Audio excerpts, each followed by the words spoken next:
Good morning from Venus Bay. It is a new day and today we are going to go further south, but not before stopping here this morning. This is the South Head lookout point and look for the view we've got.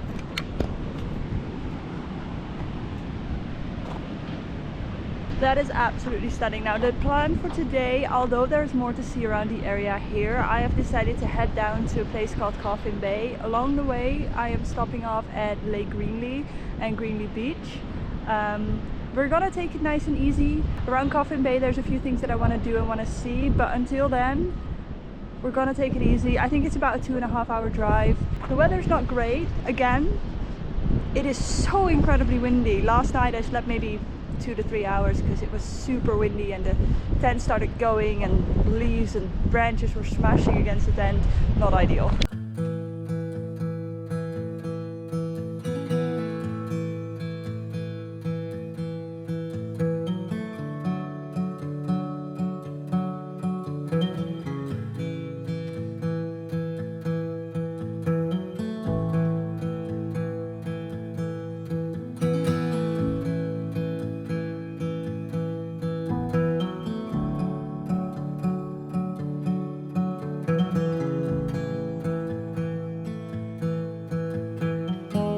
I've made it to Greenlee Beach, but as you can tell, well, there's a bit of blue sky behind me, but as you can tell from the journey here, the weather is not ideal.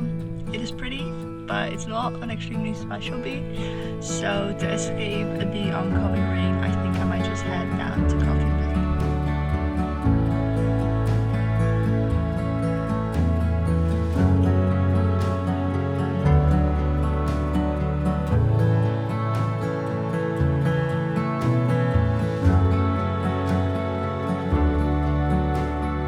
Welcome to Coffin Bay National Park.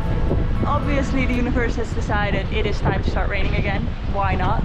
But we've made it to the national park. Now South Australia has got a situation going on at the moment that these 5 parks until Easter of 2026 have got free entry, which means that this is free because my all park pass only works in WA, not in South Australia or any of the other states.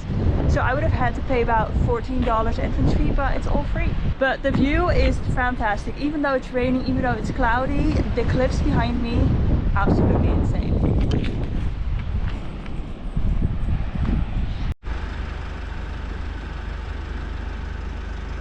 The color of this water is absolutely stunning, but I think the fact that it's not actually beach weather, considering the fact that it's raining, makes it a little bit less enjoyable to see all the beaches here. There is one beach that I really want to see. I think it's called Almonte Beach. Not entirely sure. I passed it on the way here. It was on my list.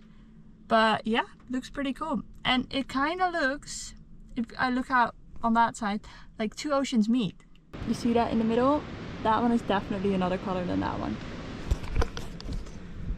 But maybe it's a river and a bay, I don't know. But still, it's very, very pretty here. I have made it to Almonte Beach. I have no idea how on earth I'm going back up that trail because that was super bumpy on the way down, like the bumpiest I've ever had so far. I don't know how I'm going back up because it was all downhill, which is relatively easy, but going back up, we will see. But first, let's go check out the beach.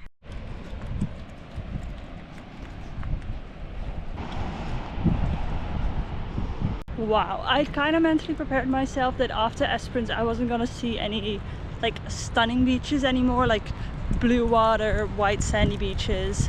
But South Australia, even in the rain, you do not disappoint.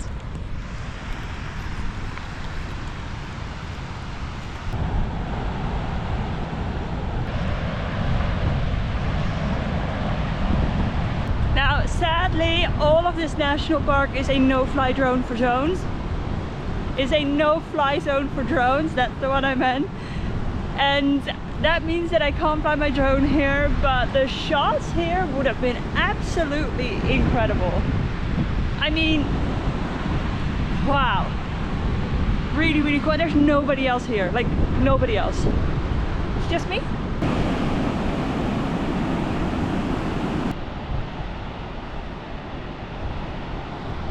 I'm going to attempt to drive back up this road.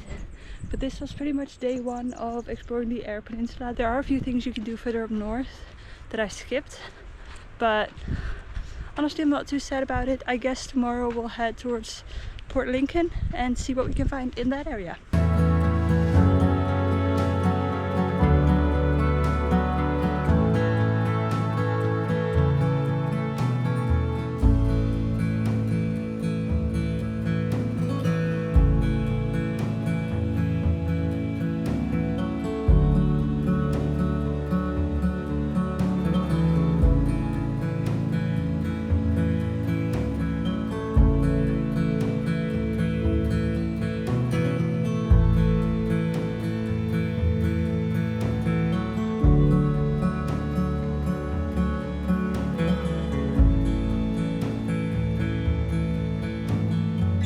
Yeah, I just watched that footage. It does not do justice how wobbly that was, but we've made it still intact, car still intact, so let's go and I will see you tomorrow.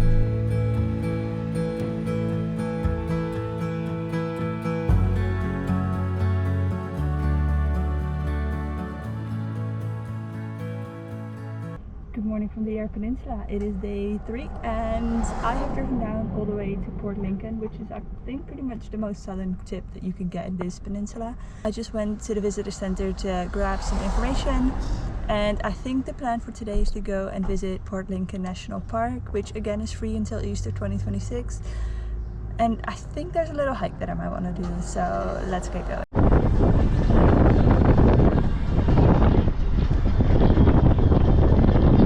You're really going all out with the fashion here.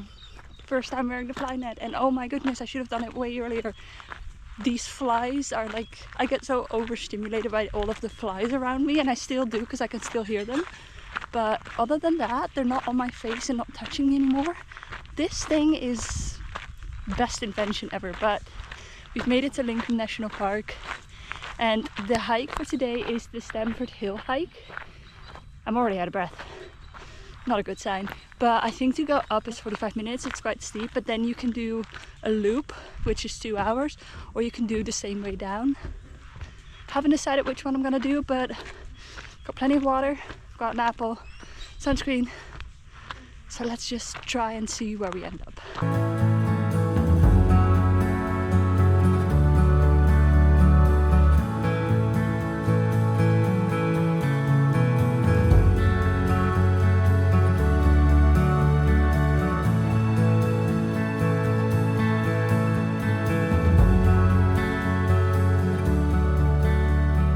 If you reach that intersection, go left for the viewpoint, go right for the rest of the hike. Viewpoint was cool, but we're gonna continue on to the top. I think I see the top right there.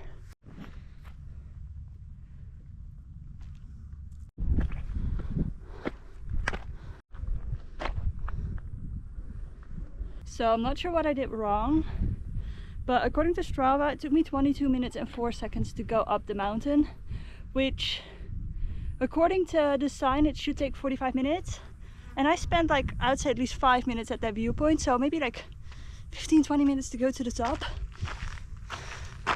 I don't know if people just read the signs better, and because there's a lot of information along the way up, and I don't know, but it didn't take me 45 minutes. We've made it to the top, and I think as pretty and gorgeous as this is, we can do the loop.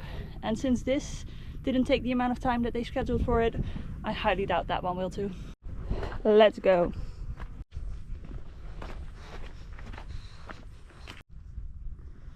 I feel like this is the part of the hike where you most likely to come across a snake, and I swear to God, if I see a snake, I am bolting, absolutely running down this hill.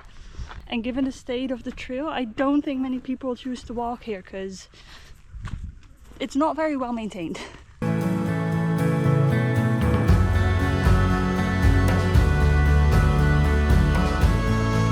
That's where we were earlier.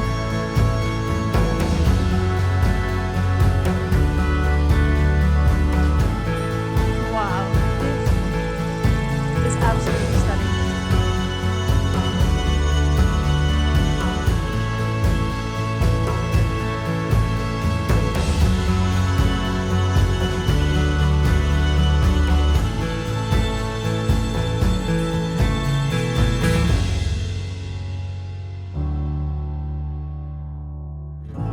guess who made it back to civilization? Well, not really, there's nobody else here, but I have made it back to my car, which is fantastic. So we've done the full loop. So that was a total of 5.2 kilometers, and according to Strava it took me an hour and a half, or an hour and 31 minutes, but that's pretty good, I'd say. I've just driven to the east coast of the peninsula to a place called Tambi Bay. Now, absolutely stunning, gorgeous water, gorgeous beach. The idea was to look around here and then drive up a little bit more north to a place called Arno Bay. Unfortunately, well, for starters, my Wikicamps app already doesn't work, so I'm trying to use the website, which is not ideal. It looks like there's no accommodation available, not even like free camps around Arno Bay. The only thing, I would say the latest is here, or further like in the middle of the peninsula, but that's going the wrong way, or after Arno Bay, and I don't want to drive long distances today. So I have decided, instead of going to Arno Bay, to just end the day here. It's only 2:30 in the afternoon, so we're not quite ending it yet. But I'm going to drive to the caravan park and just ask if they've got a spot for me for tonight. And then I guess tomorrow I'll go to Arno Bay. It looks nice, but you know, a lot of places look nice, but I don't want to say they're starting to look similar, but you know, a pretty beach is a pretty beach. There's more than one, and I can't see them all. So I will make a plan later today on what to do. But yeah, let's go see if they've got a spot for me and my rooftop tent.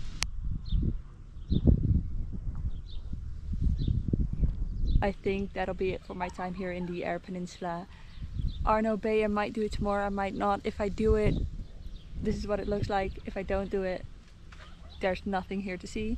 But yeah, that is pretty much it, and I guess I will see you in the next one.